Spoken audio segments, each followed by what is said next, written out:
Hello, in this video we'll talk about two main things. The first is how to accept input from the user using cin, and second thing is how to use the if statement with some examples.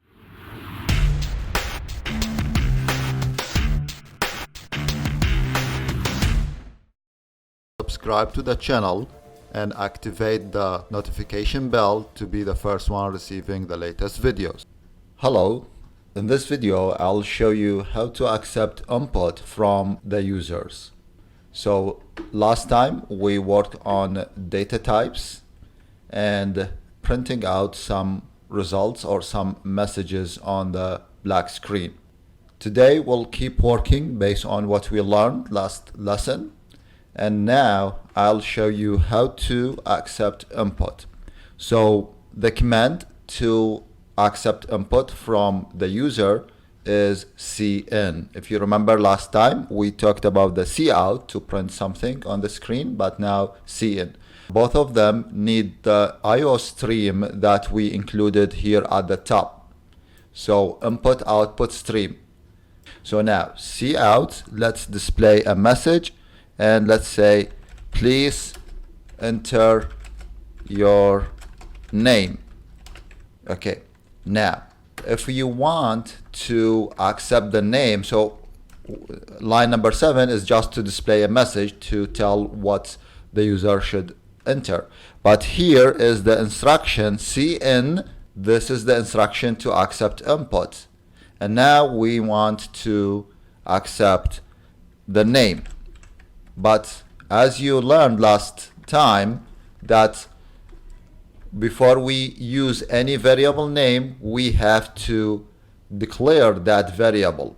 So I will go here and I will say that this is a string and it's a name, right? So this is the name that we want to accept. Here we need a semicolon and to fix this out. Now if I run this code, you will see that the screen will show the message that we displayed, that we printed. Please enter your name. And now I will enter my name here. I'm done. So it's better to improve that code and print what the user has entered, and I will print the name here. So I am printing what is the value of the name using cout. If you want to print it in a new line, this is a good review for you. So just say end line to move the cursor to the new line. So now hit on this button to run your code, and here will be the black screen will be displayed. And now this is the name, Rafeeq. And here I can see the name that I just entered has been printed here. I'm done. I go back. So this is the thing. Make sure to watch the video to the end. There are a lot of good information that I will share with you. Now let's do some additional steps. And here I'll define some information about a student. Let's say that the name is the name of a student, and here we want to define the score. We want here to define the score or the scores of the user. So we have, let's say, score 1, score 2, and score 3. These are the 3 scores that we are intending to accept from the user. So at the end, do not forget to type the semicolon at the end of each statement. Now, after that, here in between, I will accept the 3 scores from the user. So I will use one statement, the cin again, to accept score 1, and then the second score as well. You can see I can do all in one statement, or you can use a cin for each variable. So I prefer for this scenario to do all of them together and do the same operation, the extraction operation, and score 3. You might ask why we didn't do this at the same line, the same instruction, the same command. Yes, you can do all of them at the same time. So the first enter will be equals to the score 1, the score 2 will be the second entered value, and the third one will be the third. After that, I can here print something and line to move to new, and L to move to a new place. And here you can do with or without the spaces, but here to be more readable. So C out, move to a new line, and then I will print the score 1 that the user entered, score 2, 2, and score 3. So we have all of them together. Let's try this one, run. And now the name, Rafeeq. Now I didn't print any message. It's much better to display a message to the user asking the user to enter the scores. But let's say the first score is 60. The second score is 78. And the third is 80. So at the end, I can see the grades all together, no spaces, because we didn't order the compiler to keep spaces. So to improve this, we need some spaces. I can do here spaces as this. We can do the spaces and the same between each variable. So now if I repeat the same process, I can see the spaces. One more thing, I can do a message here asking the user to enter the grade.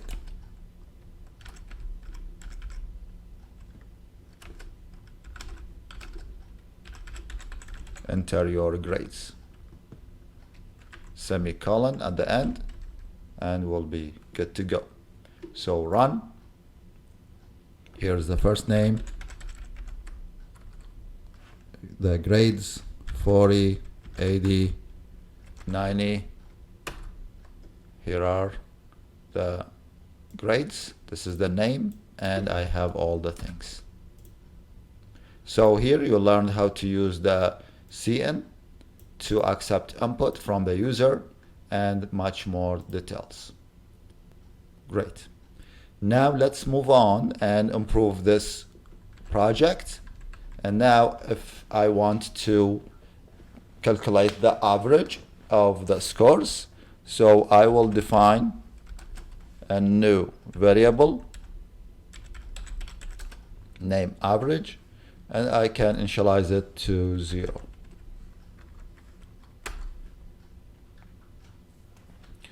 Next, I'll do the calculations here. After entering the values in line 16, I'll do the calculations. Average equals to score 1 plus score 2 plus score 3. Remember, there is there are no spaces in the variables names. Variable name has no spaces. Now, enclosing this by parentheses to divide all of these, the summation by 3 to find the average. Now I can print here. You can do it in the same line, in line 18, or you can do it in a separate line. I will do and L to move to a new line, and then I can do the average. I can print a message, the average is, and then another insertion operator plus the name of the average the variable and semicolon. So here I'll see the results. Now run. Rafeeq, the grades 70, 80, 91. Here are the grades, and this is the average. You see that the average is a float, and we can see the results. Now I'll show you how to use some control statements and how to make some decisions. So what if I want to know if that student passed the class or not? So we need to use one of the control statements, and here in this example I'll show you the if statement. So here I'll ask if is a reserved word, so add this to your dictionary. C++ reserved word, a keyword. And here the parentheses, and now I will say if the average equals, look at this equal. This is the Boolean expression, Boolean equivalent. I am asking if average equals to something, or I can say if the average is greater than or equal to 60. So if this is correct, then I can print that you pass. If not, if I want to consider that, then I will use the statement else, means otherwise, then I will print fail. That means if the grade is less than 60, then the else will be triggered. So one of these two statements will be executed. If this condition is true, then the first statement will be executed, otherwise the second one will be executed. If we have more than one statement that we want to execute while the condition is true, then we need to use the brackets here, the curly braces, and list all the information. I can say that the name of the user and then the results. So name and results, both of them will be executed in case of the average is greater than or equal to 60. Otherwise, I have just one statement. So if you have one statement, there is no need to use the braces. It's optional, but with more than one, you need to use the braces. Now let's run and let's check. Here the name, the grades, 78, 88, 60. Now the grades, the average, and you can see it's pass, name pass. So to make it better looks, then we need to add some spaces or lines. So here I will add and L to move to new line. Here we can do the same. You can use, by the way, you can use this control statement to do the same thing as end line. You see that? This is the command, the control N, to move to new line. So again, Rafeeq, and this is the 70, 80, let's say 60. You can see that this is the name, these are the grades, the average, and then the name again, and it's pass. So here we didn't leave any space, so we can do this, moving some spaces, and we will be done.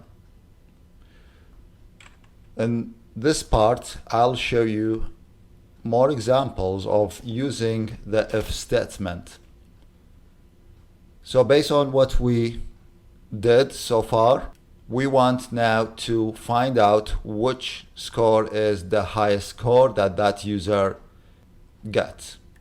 So first I will start by writing some comments, and as you know, to write a comment we can use this these characters, and this is a comment. So here I can write to find the highest score. So this line will not be compiled, the compiler will ignore it. It's just for your comments, just to tell what's going on. And it's very recommended, and this is one of the standards that you have to be familiar with.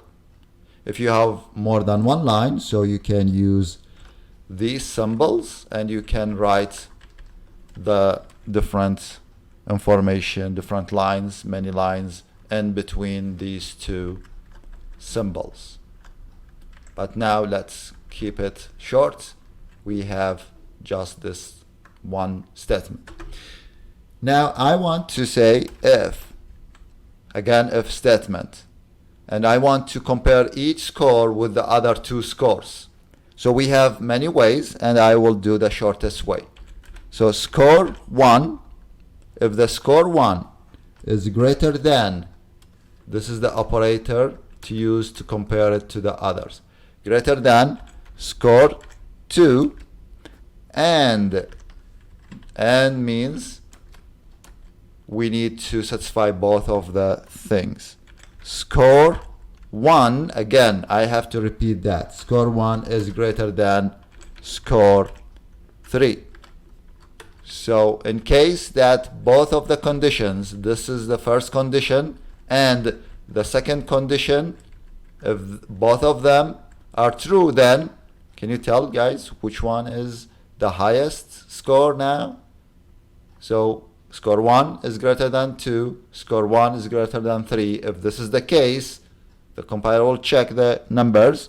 If that, then I can print this statement. I can print score 1. This is the score that is the highest. Now else, otherwise, I can say again, else if score 2 is greater than score 1 and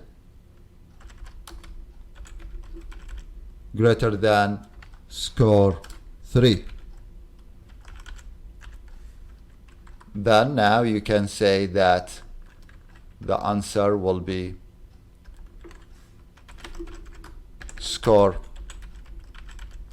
2. The same thing for the third one, so I'll copy, paste, else, or I can do without else, you can just keep them else.